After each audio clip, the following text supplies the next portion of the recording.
po sa inyo mga mamen sir. Magandang araw po sa inyong lahat. Welcome po dito sa DJ TV Printer Vlog. At kung bago po kayo sa channel na ito, baka naman po pwede kayong mag-subscribe at i-hit ang notification bell para updated po kayo sa mga susunod ko pang mga video.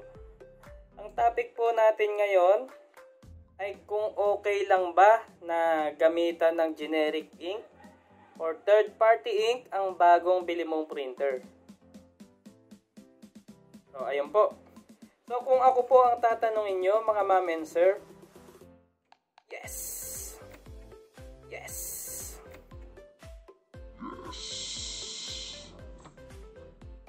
It's a yes from me. Yes po mga ma'am. Bakit? Kasi po unang-una ang ink po na kasama ng printer pag binili niyo siya sa mall is dye ink din po yun.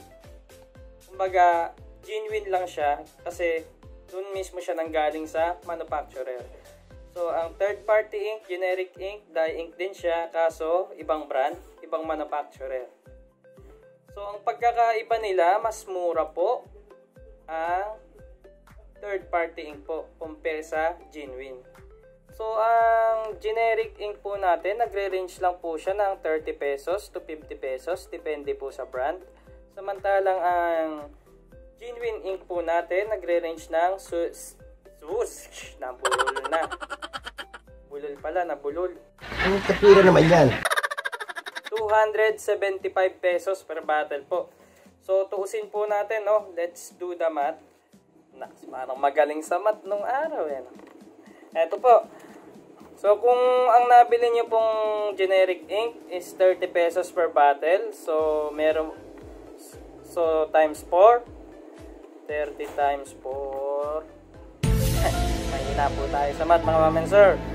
30 times 4, 120. So 120 po sa isang buwan ang magagamit nyo sa ink. Samantalang sa genuine ink po, 275 po ang SRP times 4, 11. So 1,100 po sa loob ng isang buwan pag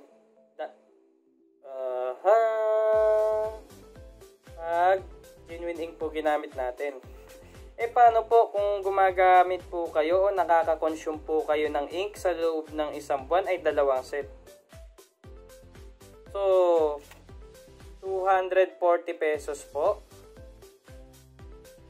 yung dalawang set ng generic ink.